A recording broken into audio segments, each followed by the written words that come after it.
Sales Lead Dog Podcast, hosted by CRM technology and sales process expert Christopher Smith, talking with sales leaders that have separated themselves from the rest of the pack. Listen to find out how the best of the best achieve success with their team and CRM technology. And remember, unless you are the lead dog, the view never changes. Welcome to Sales Lead Dog. Today we have joining us a thought leader, Angel Ribo. Angel, welcome to Sales Lead Dog. Thank you. Thank you very much for allowing me to be here with you and for your, and to your audience, obviously, that they will be patiently listening to us today. That's great. So Angel, tell us about yourself and what you do these days. Absolutely. So basically what I do is both corporate CEOs and established entrepreneurs, they hire me to bridge the gap globally for expansion and exposure. So that means basically that they help them accelerate the growth of their businesses through international expansion strategies. The reason why I do that is because I originally was born in Barcelona in Spain. I started an international career because I learned English and French and then Portuguese. And then, I decided to go international and fast forward, I had, helped more than, 1,500 companies and their C-level executives making certain, purchasing decisions. And also then, I was working literally in more than 30 countries doing that. So, eventually for almost 5 years ago, I decided to go from the corporate world to have my own business. And that's how I ended up doing what I do. Besides that, actually, something that played a key role for me to do that was that I decided also to start my own charity. It's called Wisdom for Kids. And we help underprivileged kids in Latin America become entrepreneurs using their local resources. I'm very strong on LinkedIn, so you will find me on LinkedIn over there. I'm an influencer there and very active, always sharing both personal and professional stories. And many of them are sales-related stories. So I'm so excited to be here, Chris. Thank you. Yeah, no, we're excited to have you. And I love what you're doing as an entrepreneur. Anything that facilitates entrepreneurs, especially I love it with kids. That's awesome. Thank you. Yeah. So tell us about your I'm going to start with your switch to being an entrepreneur. That's a big shift to make. What was that like for you? Yes, it was obviously when you look back, right? You know that you made so many mistakes, and you would, if you were given another chance, you would definitely do it completely different. You know that feeling? Yeah. Oh yeah. I'm sure you do, right? Yeah, totally. But also I believe that, regardless of where you stand, like from a spiritual or religious perspective, I think that we are only given the battles that we can really fight and succeed on. Yep. Okay, so that wasn't an exception. So there's always something that happens that keeps you afloat, always, no matter what, Yep. Yep. So I decided to leave corporate America after almost like 17, 18 years, starting in Europe and then being here. Yeah. In the US. I'm right now north of Dallas in Texas. And it was, in the beginning, to be honest, the first thing I can tell you I remember is that I really wasn't sure of what I wanted to do. I wasn't sure. I had so many paths, right? Right. Before leaving the corporate world, I had attended several entrepreneurs, online marketeers kind of conferences. Yep. In order to explore several, avenues, how to become a consultant, how to become a coach, how to launch products online, how to be a good online marketeer. And on top of that, also, I would say that I never really reflected on everything that I had done before. Right. So I was full of doubts with a lot of different possibilities in front of me. And it took to me a while to say, okay, so this is what I'm going to do, and I'm going to do it this way. I'm going to go down that path only. Yep. So that's what I remember. But, definitely, probably the same as you. If I can learn anybody not to make the same mistakes, yep. There I go. Oh, yeah. So what was that like transitioning where you're selling for other people? Now you're selling for yourself. Yeah. So number one is making sure that the imposter syndrome was not affecting me, right? I remember that it wasn't until I literally sat down. And when I was telling you before that I had done business in 33, 34 countries, until that very moment, and that was months and months and months after I had started my own entrepreneurial career, I sat down and I started to write down, okay, so how many companies have I helped in my life?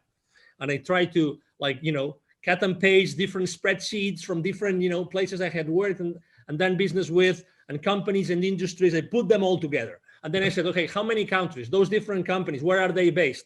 So I started to make a list of different countries. Okay, and then how did I help them? So I helped them do this, this, this, this, and this. When I took stock of that, experience, it was then when I realized, okay, so I might have something to offer. Yeah. I might have something to sell to the others. So actually, I made the decision. I made the decision of, I'm going to be extremely active on LinkedIn. Okay, so that was my first decision. So I haven't really used networking online before.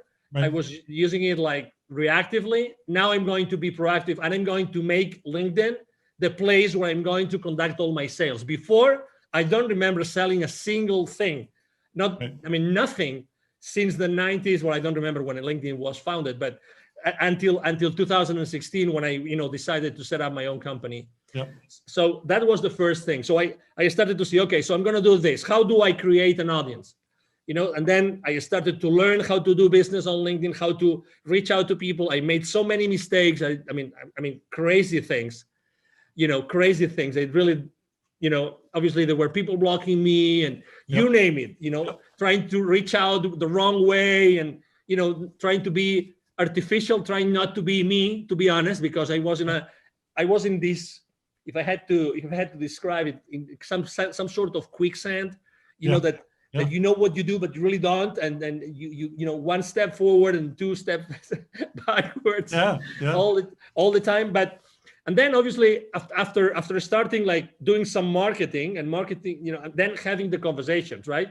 And how am I going to prepare my own proposals, and what are my own proposals going to look like? And I have to say, probably one of the mistakes I made was also that I didn't reach out to the people that could have supported me, people that I could have partnered up with. Oh, what a big mistake, Right. Definitely. That was a big mistake. But, I'm alive. I still have a family. I still have a home. I still have a couple of cars. I still go on holiday and I vacation from time to time. So it's not that bad, Chris. Oh, yeah. Yeah. I think a lot of people are afraid to make that jump, but it's like anything else in life where you're making a big change like that you have to be all in. You have to be committed to it, and you have to be committed to success, which, for being a sales leader, for our listeners,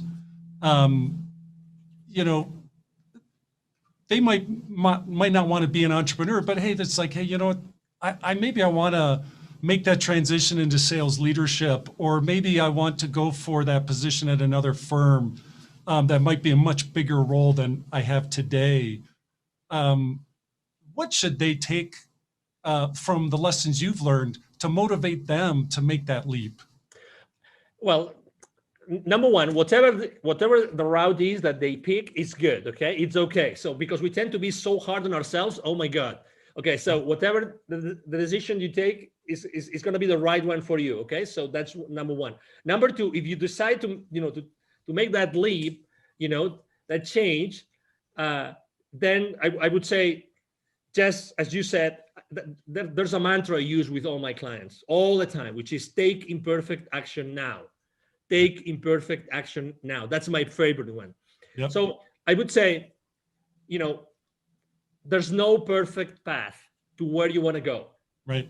But the reality is that the sooner you make certain mistakes, the sooner you're going to get there. Oh, yeah. Yeah. So there's in the startup world, there's this concept called the minimum viable product. Yes. Okay. So any startup, when they're going to launch something, they say, okay, so what's the minimum value in the form of a service or a product I'm going to put together so that the market is going to react positively and they will start acquiring my services or my product, right? So this is so much more simple than what you think. You just have to reach out to the people that you already know, or the potential business partners, and go to them and say, hey, I just started. I just got out, the corporate world. I want to do this.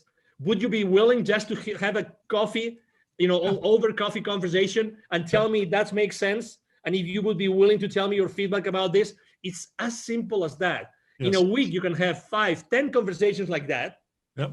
and already know what makes sense and what doesn't make sense, and start having those conversations with potential clients.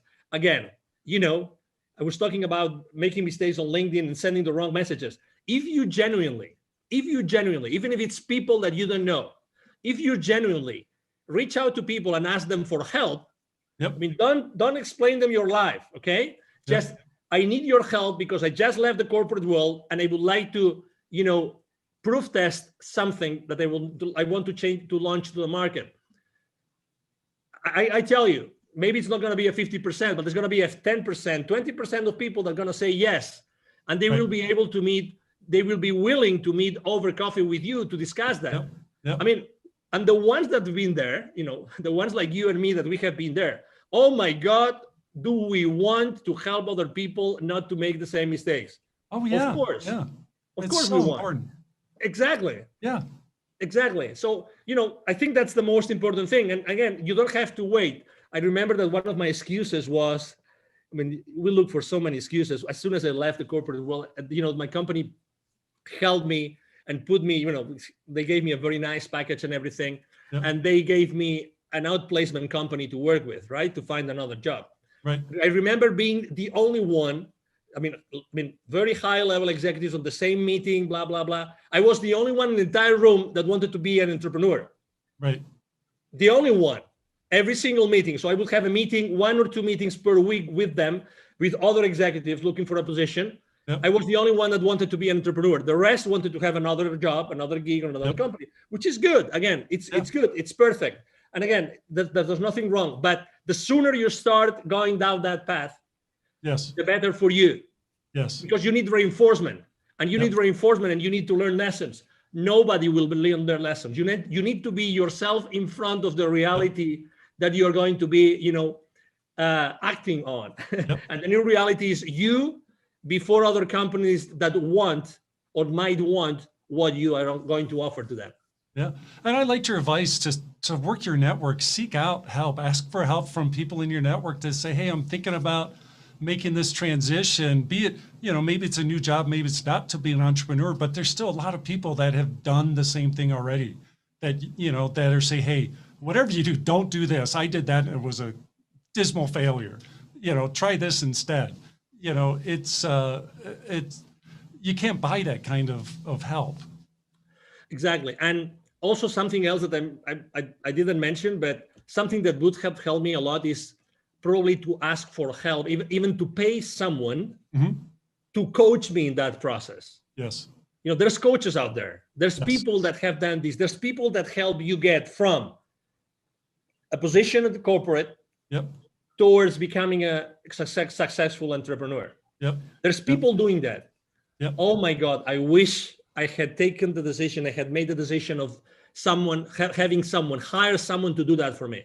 Yeah. Honestly, the only resource which is scarce in our lives is time. That's the only one. Yeah. It's time. We will always get money and anything else, but time goes by. So start asking for help. Hire someone that can help you bridge that gap. Bridge that gap to the first dollar, to the first purchase order. Have someone help you get there. And maybe the only piece of advice of who to hire. There's literally thousands of coaches out there that can help you do that, but look for someone that's made a lot of mistakes. Yeah, that's great.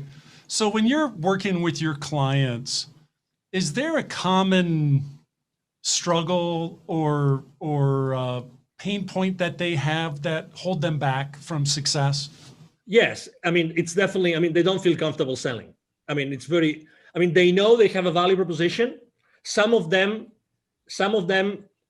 have a solution and there's a problem that exists. Others have a solution, but maybe the problem doesn't exist or it's not big enough.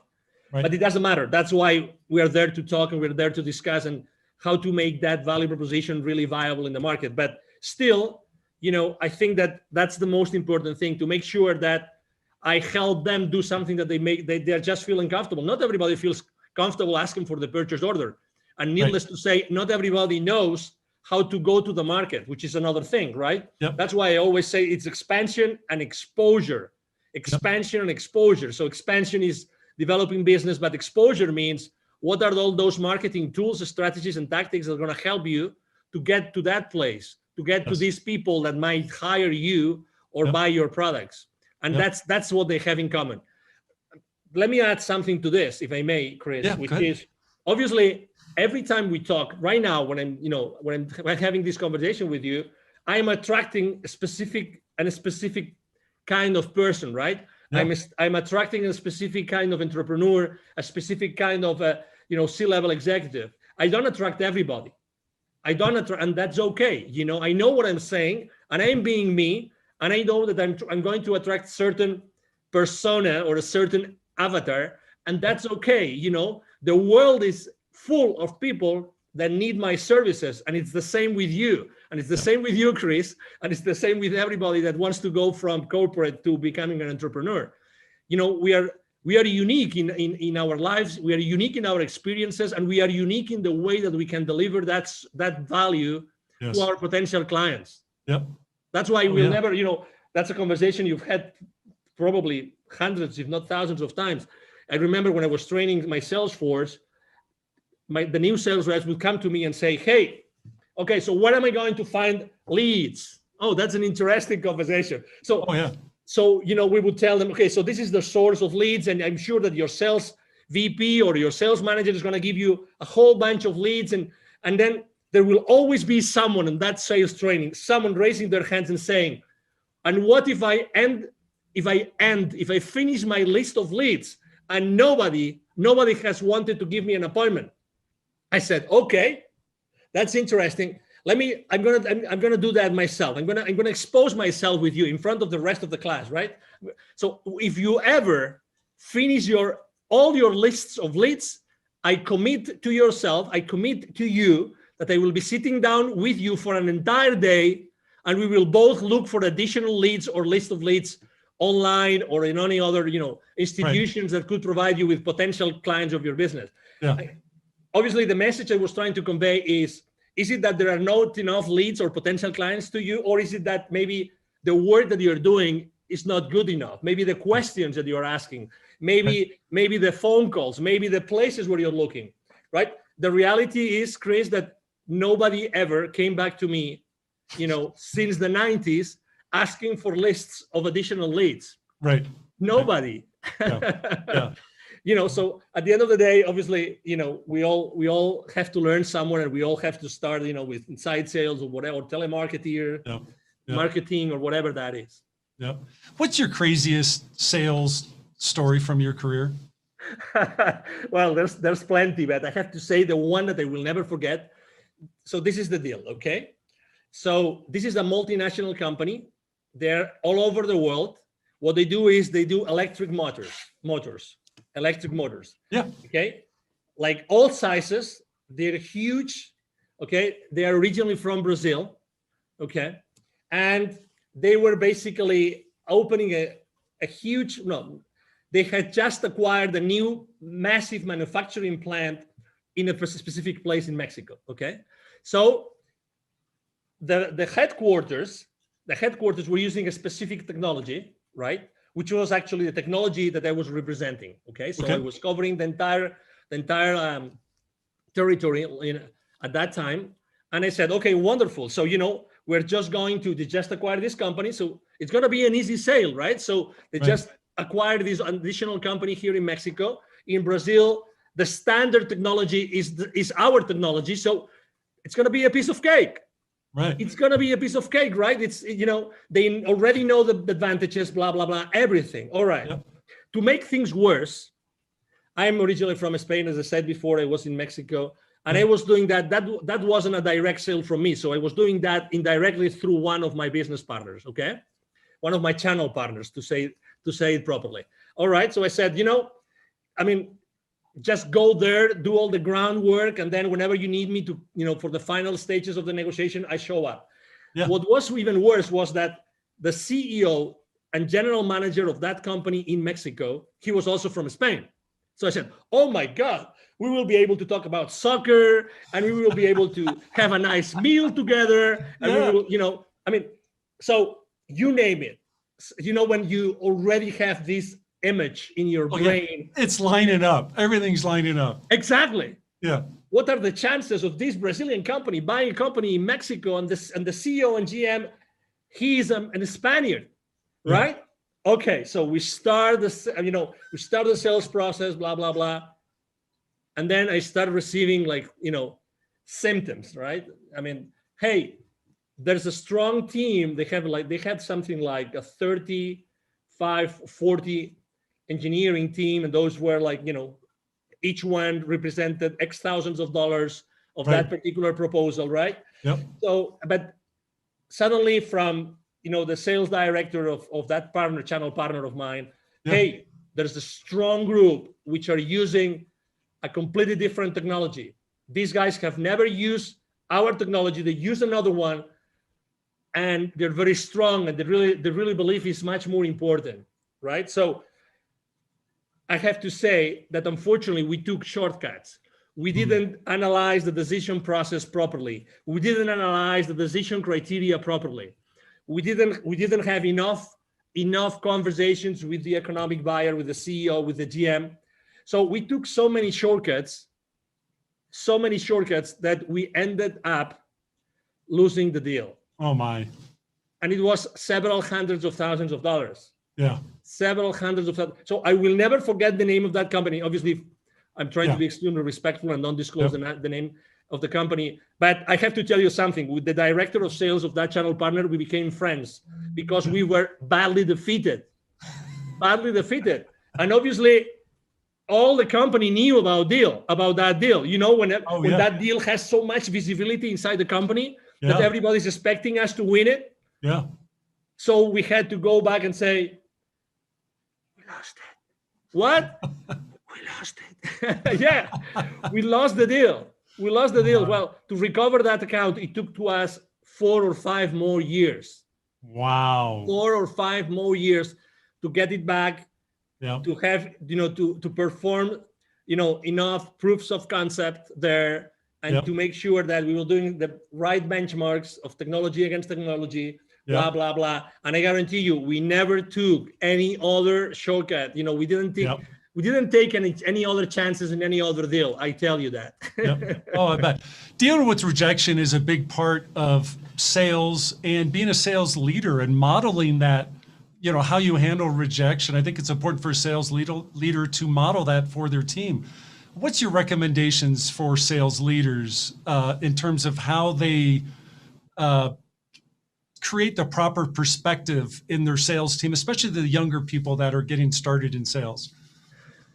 I would say number one is that for your potential clients, future clients, you call them suspects, leads, prospects, whatever, depending on the maturity, but their perspective is their reality. Don't forget that. Don't forget that. So your reality is not their reality. Okay. So that's the number one thing. So the number one thing I would like to say is, this is a marathon. Okay. So just you have to learn, and don't burn your bridges. It's a matter of time. You have to learn how to do this. This is as anything else, as playing tennis, as swimming, as driving, as anything else. This is a long run. Okay, so it's going to take some time for you to perfect whatever you want to do. And remember, be yourself all the time. That would be my second one. Be yourself. Don't pretend to be anybody else. It doesn't mean that you don't have to be mentored. You don't have to receive lessons. No. Okay, but be yourself, because if you're not yourself, you're going to be, sidetracked, whatever that is, and you're going to feel saying, I should have done what my gut feel was telling me. Okay, so just be there. And the third thing is always have the tough conversations. Don't hold anything to you. Always have those tough conversations. So what I'm trying to say is always make sure that whatever decision, whatever proposal you're making, whatever conversation, it's for the good of your client. Right. It's for the good of your client. Okay. So genuinely care about what is important for the client. Remember one thing, as I said before, perception is their reality. They want something, but you believe as a salesperson that they need something else. Right. Okay. So it's what they want. It's what they want. So remember, it's their reality. So you have to be there all the time. Okay. So those would be my, most important, pieces of advice. And again, you learn a lot. I mean, I learned from a desk making phone calls. That's how I learned. Yes. Yep. That's how I personally learned. I didn't even, it took to me more than a year to start making, sales appointments with the field reps, but it is what it is. It is, we have to learn, we have to make mistakes. You have to struggle. That's right. Yeah. So let's transfer our discussion here to talk about CRM. When it comes to CRM and your career in sales, did you love it or do you hate it? I loved it. And I loved it because it helped me structure myself and organize myself. The real, can I use a brand, or can I use I'd rather not. We try to stay away from that. And just talk in general terms. We don't want to. There wasn't one over another. No, it's okay. So, going back in time in the late 90s, there was one system that was really like the number one that everybody would use, and everybody would use that one. I remember when the company was working with was over $1 billion in revenue, and they decided to buy that, right? That was a multi-million-dollar deal that they had to invest on. I remember it was like a savior. I mean, I remember even though it was complicated, like lots of fields and things and interactions, it was like, oh my God, great. We have a way like to put all that information and to keep that information at some place so that it's going to help me have a better possibility to follow up on those deals. Because at the end of the day, following up is everything. When every single industry says that the millions are in the follow-up, you bet. And CRMs really help you be organized. That's for me, that was, I remember my first time ever using that particular CRM. And I've always used different. After that, I use CRMs consistently. Yes, it's the peace of mind that you say. Again, a lot of people see it as a way to control, which I understand and which I agree. You need to control your sales force. You need to have some level of accountability with your sales force. I get that, but it's a help. It's something that's going to help you. It's part of your support system, and you need support systems to excel in sales. Yeah, I think it's a great tool for salespeople because everybody goes into slumps, and when that happens, the sales leader can use the information in CRM to say, hey, look, I see you're doing this here. Have you thought about maybe trying this? But if you don't have that information in CRM, how is the leader be able to coach effectively, because they have no insight as to what they've been doing or what's going on? Exactly. And, and to your point, some people don't like to be controlled. Some people feel like, I'm the top gun here. I don't need anybody to overlook what I'm doing. Right. With all due respect, we belong to an organization. That's right. The final goal of that organization is to pay back to the owners, to the investors, to pay back, to the shareholder, to give that additional value to the shareholders. They invested their money, they invested their time, they invested their wealth in making that company successful. You have a job because of them. So anything that you do, which is going against that contradicts that, I regret to say, it's not right. That's right. It's not right. The end goal of any organization is to increase shareholder value no matter what. And you as a salesperson, you have to be aware that every business decision that you make has an impact and a financial implication, has a financial implication in the company and in the profitability of the company. So you're part of that structure. I understand that you like to, sell big and close these big, massive deals and great revenue.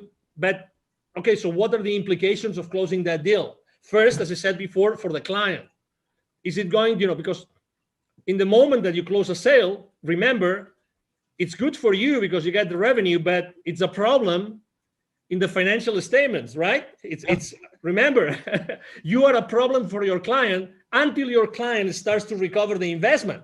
Remember that. That's right. And it's the same for your company. So, okay, you get the revenue, but who has to fulfill that order? Your entire organization behind you has to fulfill the order.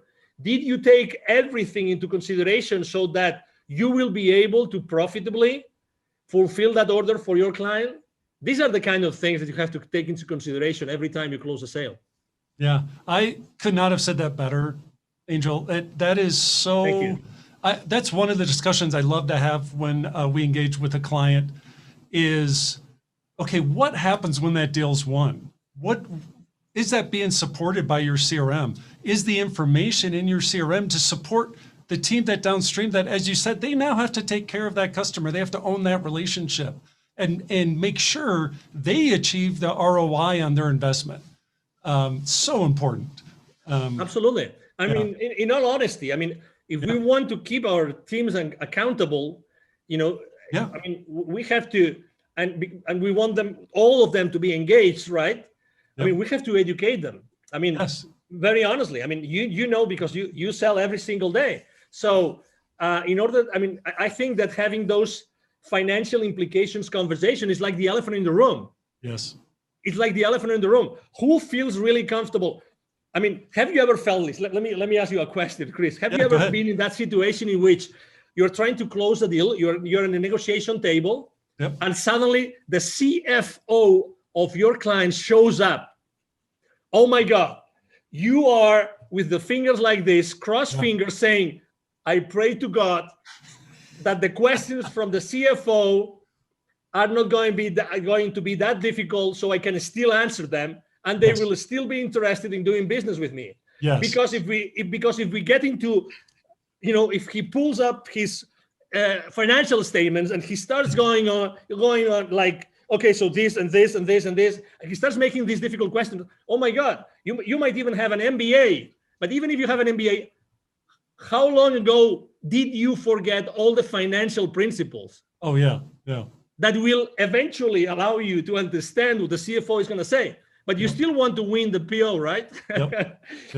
So this is exactly where we are. So we have to be humble, and we have to receive the education in order to be able to, be engaged in our company, be aligned with everybody else, and then we can be kept accountable. Yep. No, I love it. So Angel, we're coming up on our time here on Sales Lead Dog. If people want to connect with you, what's the best way for them to reach out and connect? Thank you. The best way for them to connect with me is definitely to go and send me an email. It's very simple, like my name. It's Angel, Angel, at angelribo.com. It's ANGL again, RIB as in boy, O, RIB as in boy, B as in boy, O.com. So it's Angel at angelribo.com. I'm very active on LinkedIn, very, very active. So you can, reach out to me, Angel Ribo. My brand is the CEO Confidant, So you can go to LinkedIn. You will find me there easily. Yep. Either my team or myself are going to answer your questions, your emails, your messages on LinkedIn. We are very, very proactive in engaging with everybody. Yep. And it will be a pleasure, obviously, to serve you. Yeah. Well, it's been great talking with you, Angel. I'm glad we got to finally connect and talk. This has been terrific. Thank you. Thank you. Likewise. Thank you for the opportunity, Chris, obviously. And thank you, everybody. Thank you to all the audience listening to us today. Awesome. As we end this discussion on Sales Lead Dog, be sure to subscribe to catch all our episodes. On social media, follow us on LinkedIn, Facebook, and Instagram. Watch the videos on YouTube, and you can also find our episodes on our website at impellercrm.com/Sales Lead Dog. Sales Lead Dog is supported by Impeller CRM, delivering objectively better CRM for business, guaranteed.